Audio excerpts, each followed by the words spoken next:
I realized that nothing in life is truly worthwhile unless you are willing to take risks. Nothing at all. Nelson Mandela once said, "There is no passion in playing small and settling for a life that is less than the one you are capable of living." Now, I'm sure during your experiences in school, applying to college, choosing your major, and deciding what you want to do with your life, many people have told you to make sure you have something to fall back on. They say make sure you have something to rely on if things go wrong. But honestly, I never really understood that idea of having something to fall back on. If I'm going to fall, I don't want to fall backward onto anything. I want to fall forward. At least that way I can see what I'm about to land on. Without consistency, you will never finish anything. So do what you truly feel passionate about. Take chances. Do not be afraid to fail. There was an old IQ test with 9 dots. You had to draw 5 lines through those 9 dots without lifting the pencil.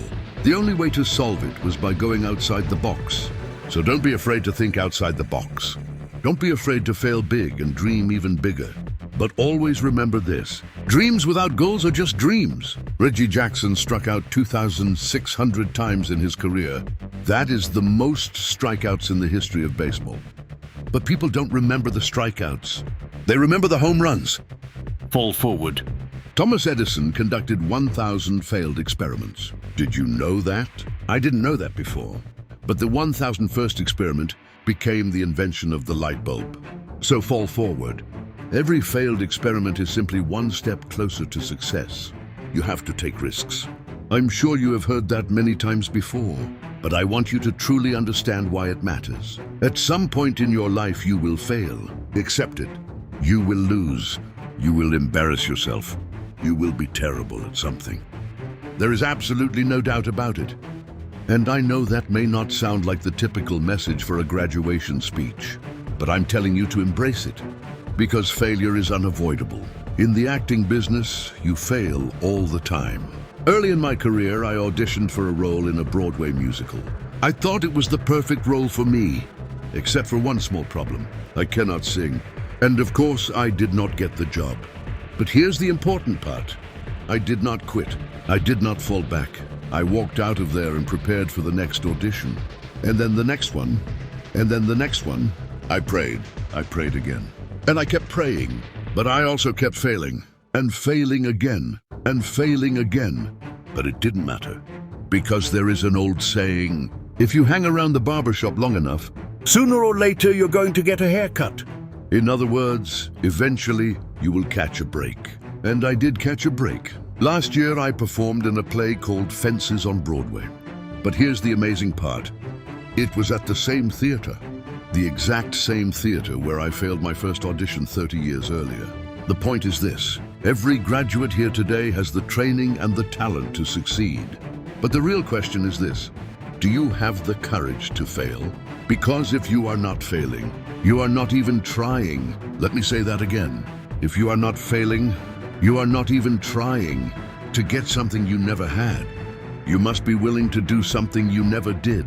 Imagine this for a moment.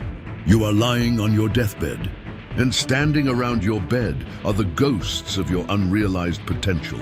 The ghosts of the ideas you never acted on. The ghosts of the talents you never used. They are standing there angry. They are disappointed. They are upset. And they say to you, "We came to you because you could have brought us to life. But now we must go to the grave together." So I ask you today, how many ghosts will be standing around your bed when your time comes? I recently returned from South Africa. It is a beautiful country, but there are places there with deep poverty that need help. And Africa is only a small part of the story. The Middle East needs help. Japan needs help. Alabama needs help. Tennessee needs help. Louisiana needs help. Philadelphia needs help. The world needs a lot, and the world needs it from you. We truly need it from the younger generation. Because remember this: you must go out there and give everything you have. Your time, your talent, your prayers, or your resources. The real question is not how much you have. The question is what you will do with what you have. Some of you are business majors. Some of you are theologians. Some of you are nurses. Some of you are sociologists. Some of you have money. Some of you have patience. Some of you have kindness. Some of you have love. Some of you have the gift of endurance. Whatever your gift is, the question remains the same. What will you do with what you have? And here is my final thought about failure. Sometimes failure is the best way to discover where you truly belong. Your life will never be a perfectly straight path. I started my journey at Fordham University as a pre-med student. I took a course called cardiac morphogenesis. I could not read it, I could not pronounce it, and I definitely could not pass it. So I switched to pre-law. Then I tried journalism. With no clear academic focus, my grades started going in every direction except the right one. My GPA dropped to 1.8, and the university politely suggested that I take some time off. I was only 20 years old. It was one of the lowest points of my life. Then one day, something unexpected happened. I remember the exact date, March 27, 1975. I was helping my mother in her beauty shop. My mother owned a beauty shop in Mount Vernon. There was an older woman there who was respected as one of the town elders. I did not know her personally, but as I looked in the mirror, I could see her behind me staring at me. Every time I looked in the mirror, she was still looking at me. Finally, she removed the dryer from her head and said something I will never forget.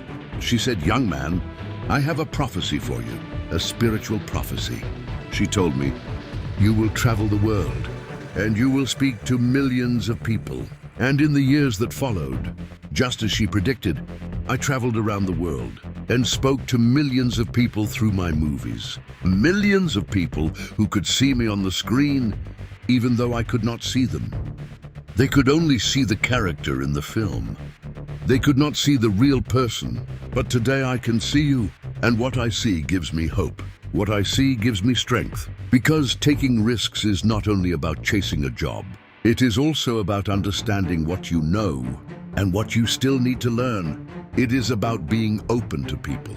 It is about being open to new ideas, the chances you take, the people you meet, the people you love, and the faith you carry inside you. Those are the things that will define your life. So never be discouraged. Never hold back. Give everything you have. And when you fall in life, remember this one powerful lesson. Always fall forward.